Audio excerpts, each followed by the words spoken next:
Welcome to Pedo Teeth Talk, brought to you by the American Academy of Pediatric Dentistry, a show that delivers cutting-edge ideas for the professional specializing in pediatric dentistry and promotes the highest standards of patient care with today's top experts in the field. Now here's your host, Dr. Joel Berg. We are here today with Dr. Jed Best. By day, he was a practicing pediatric dentist for over 41 years. Jed is board certified and is on the faculty of Case Western Reserve, Columbia University, and the University of Alabama, Birmingham. His primary academic interest is in light curing and in restorative materials in pediatric dentistry. He has always had a keen interest in technology, glass ionomers, and resin-modified glass ionomers in particular. However, Dr. Best is a passionate photographer 24/7. While he was always interested in photography, the introduction of digital catapulted his passion. It's become an obsession. It is as if he had an internal need to photograph and now always carries a camera with him. As a self-described techno geek, digital allowed both his right and left brains to work together, which allowed him to express himself. Jed's vision was now only confined by his heart, his head, and his eyes. Digital photography allowed him to unleash his imagination of the world, no longer bound by the limitations of a commercial lab. Photography has allowed Jed to share his vision by self-publishing several books. He has traveled to Africa, Cuba, and uniquely to both poles. The book that displayed those images is called My Bipolar Experience. Jed, thanks for being with us on Pedo Teeth Talk. Thanks for inviting me, Joe. My pleasure. Well, Jed, you and I, we know each other for a long time, and I've known about your practice, and I've gradually started to learn about your passion for photography and, of course, seen the amazing things you've created. And originally, when we talked about this podcast, I was going to talk about dental photography, and maybe we'll do that another time. But for today, I'm just excited to tell our audience about your passion for photography, how it evolved, and how this is now your career now that you've retired from practice. So let me start out by saying, what's the similarity between dentistry and photography? Well, as you mentioned, Joel, I'm a techno geek. So if you take my avid interest in technology and dentistry and now translate it to digital photography, so the science of color, the science of color management, the science of digital sensors, and the zeros and ones that are in the sensors that get translated into beautiful imagery are not too far apart from what I used to do about handpieces and aerosols, light curing, LEDs, and restorative dentistry. So they're not that far removed. Interesting. I may ask you some more about that in a minute, but do they have something else in common? I mean, it makes sense when you talk about things like color, and which I never actually understood. When I checked a shade, I had my colleague, the assistant, always identify because I wasn't very good at it. So is it because are you particularly good at those things, would you say, in dentistry? Like you're good with looking at color and you're good at looking at shapes? And I don't know. Does that make sense, my question? It makes sense, but the answer is sort of. It's a lot easier for me to evaluate color on an image with our red, green, and blue data versus looking at a child or a teenager and matching up the shade of the bonded restoration that you have to do.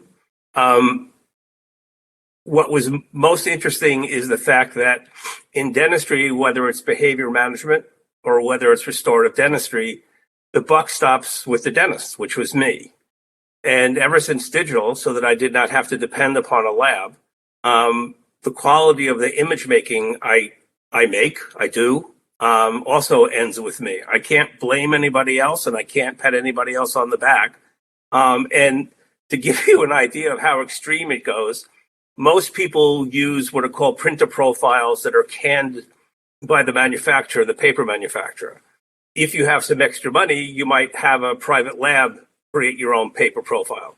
I have actually gone way beyond that and actually create my own paper profiles with all kinds of instrumentation and rather exotic software that comes out of Germany. So the obsession I have with technology really hasn't changed. It's just the avenue in which it's applied. So paper profile, explain that to me a little bit more. Sure. So each paper and each paper manufacturer, each paper has a different characteristics. Some may show more red, some may show more contrast, some are very bright, some aren't. So that if you're not aware of how that paper is going to represent your image, when it comes out of the printer, that image may be entirely different than what you thought it would be. Most commonly, if you look on a website, let's assume Safari or Google Chrome or whatever, they function in a color space called sRGB, which is a very small color space. So if you're showing an image that's rather brilliant with amazing colors, that kind of color space will not do your image proper justice. And there are other color spaces that do. So knowing all of that sort of changes the way you present. And when I show my images to my friends on the internet, I have to compensate for the fact that the internet has a much smaller color space than what my prints are. Does this have something to do with, maybe it doesn't, about using pixels or vectors? Does that make sense? Or is that something else? It does. It really doesn't per se, other than the fact that pixels represent your digital image.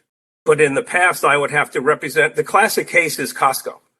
Costco actually does a lot of particular printing, but they are so good in making paper profiles that the amount of redos they have to do is very, very small. So if I happen to use an image and use a paper profile that doesn't represent the paper that I'm using, the colors could be totally off. Reds could not be reds. Blues could not be blues. And I'm talking about an extreme.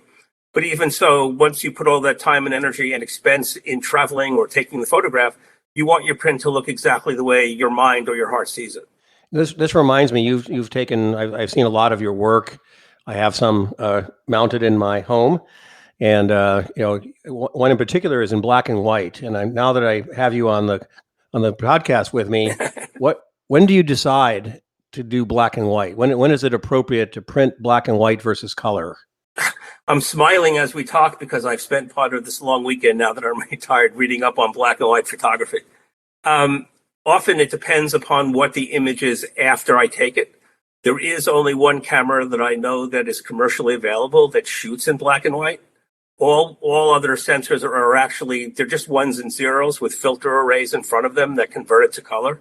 Leica happens to make a camera that's pure black and white called the Leica monochrome. I don't own that camera.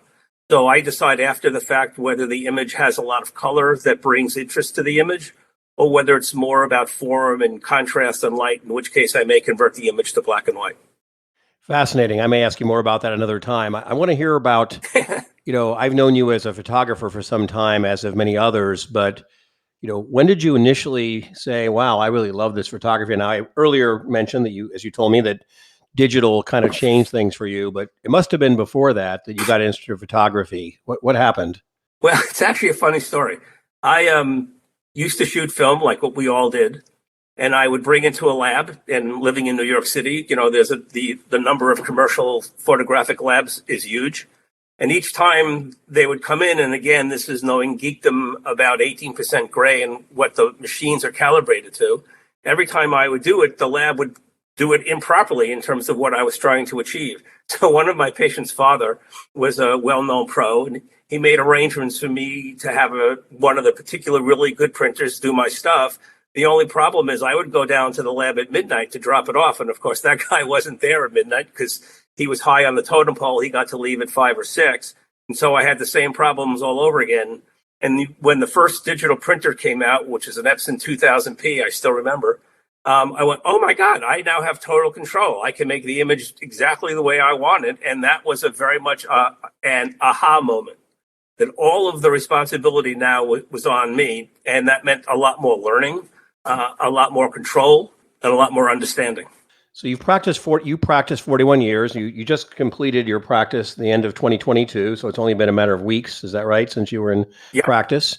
And at what point in your career, chronologically, was it halfway through that you got kind of into photography, or was it later, earlier? When was it? Let's see. I would probably say halfway. The big epiphany came when in 2005, I went to the South Pole on an old Russian spy trawler. Wow. So we rode let's see, we hit 16-foot waves and we rolled 26 degrees in both directions for 2 days. But once you got to the Antarctic, and I don't sleep very well, and let's say it's 4 o'clock in the morning and you get out of your bed and climb up to the bow of the boat and you see what Antarctica looks like, it's an oh my God moment. And you start to wonder and think about what Columbus must have thought about when he discovered America and thinking that the world was flat. So because that's all you see. So 2005, but you went there with the intention to photograph. Is that correct? Yes. Yeah. So you must have been inspired before that, or you don't do your first gig at the South Pole, I imagine, or did you? No, but I was very fortunate in that I developed friendships with several very famous photographers who were very gracious, whose egos did not stop them for educating me about the beauty of art and the beauty of photography. And I think particularly as pediatric dentists, we tend to be basically an empathetic bunch. And this was a way for me to communicate some of my heart, so to speak. I couldn't play a musical instrument. I can't dance worth a damn. And this was the one area where I could actually self-teach myself and then eventually started taking classes in an art form. I was always interested in art, but this was a way that I could actually exercise some talent. We will now pause for a word from our sponsor. Do you need additional CE hours but don't have time to travel to courses? Did you attend the annual session and want to listen to the audio recordings? Check out AAPD's Education Passport, an online learning center, where you can earn CE and listen to audio recordings from all of our continuing education courses and more. Visit educationpassport.aapd.org. We are back with Dr. Jed Best, recently retired pediatric dentist, 41 years in practice, professional photographer. I decided he's a professional photographer, and inspiring to us because we're going to be doing a series of sort of self-interest podcasts. And Jed, this is the first where we're talking about what about when I'm done practicing, and you started this sort of other profession prior to that. So what motivates you now about photography? What gets you going? Well, it used to be a passion, and now it's basically an obsession. I don't go anywhere without a camera, and that doesn't include my iPhone. I always bring a camera, and I will tell you the story why. There's a very famous photographer, I'm not going to mention his name, and we were having dinner one day, and he said to me, "Where's your camera?" And I said, "Well, it's home because I came to have dinner with you." And he's very famous for using a lot of four-letter words, and he basically called me an idiot that I should have my camera with me.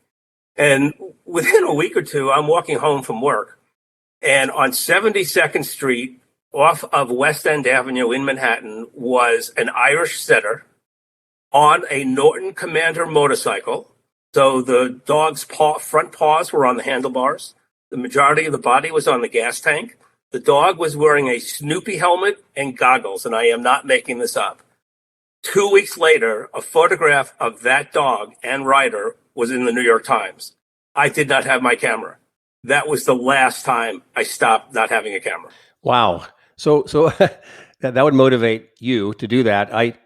When do you use, if you have your camera with you, your so-called real camera, would you ever use your iPhone? Because you mentioned you carry that too.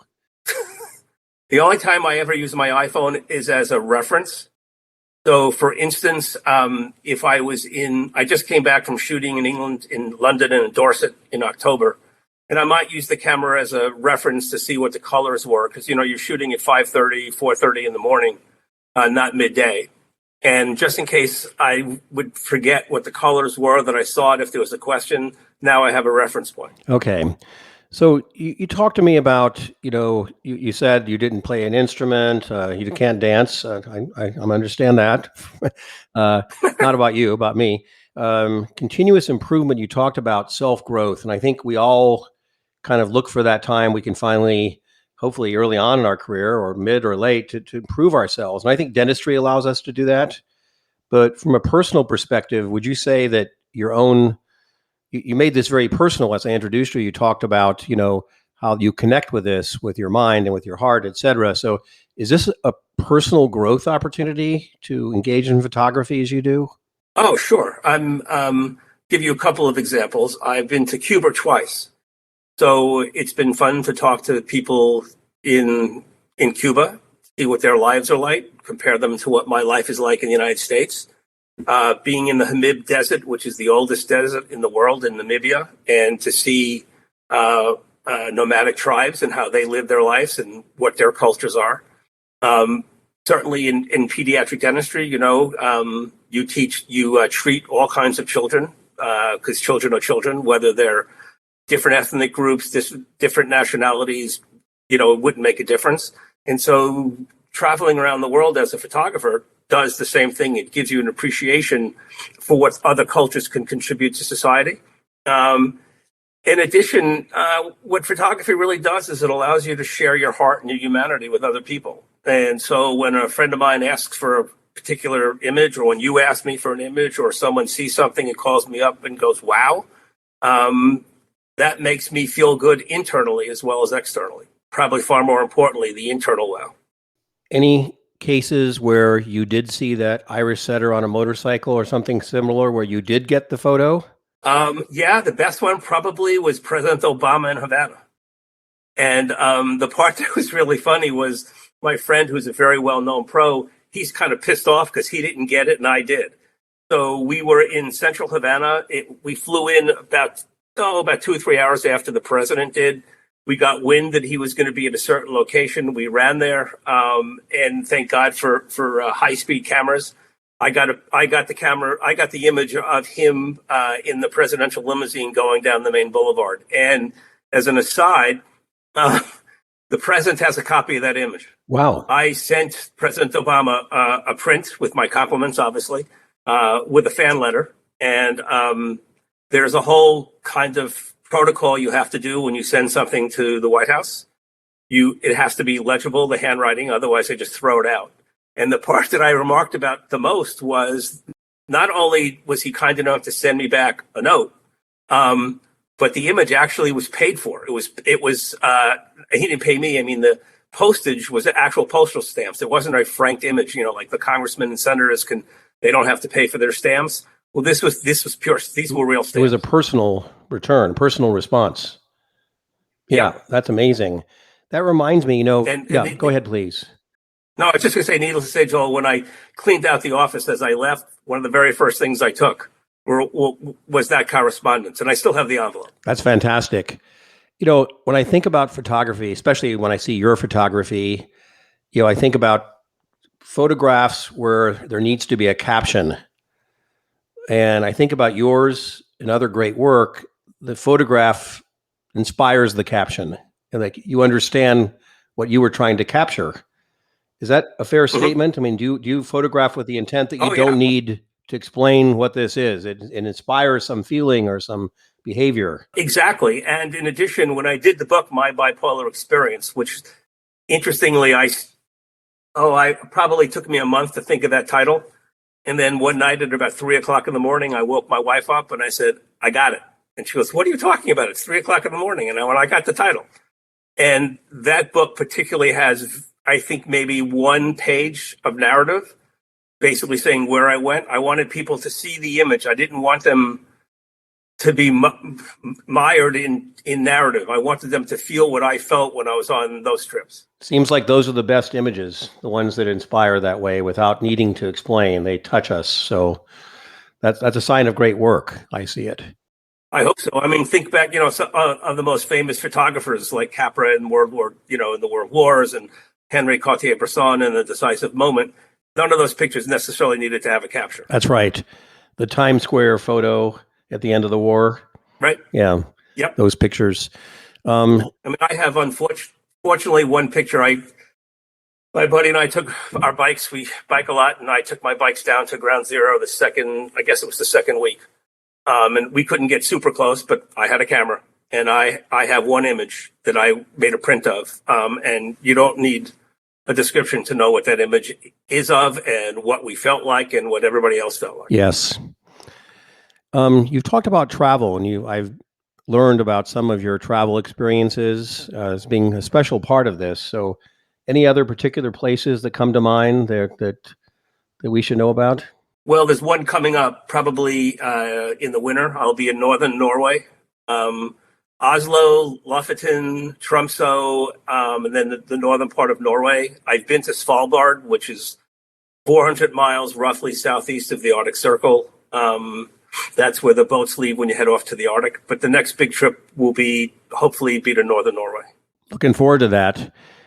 What else special about photography should we know about? I mean, you're inspiring me, and I'm sure many others. What does it mean to you in terms of what you're going to embark upon in this next phase of your career? Because this is new. So what's going to happen now? You know, Joel, this may sound very trite and silly, but it makes me smile.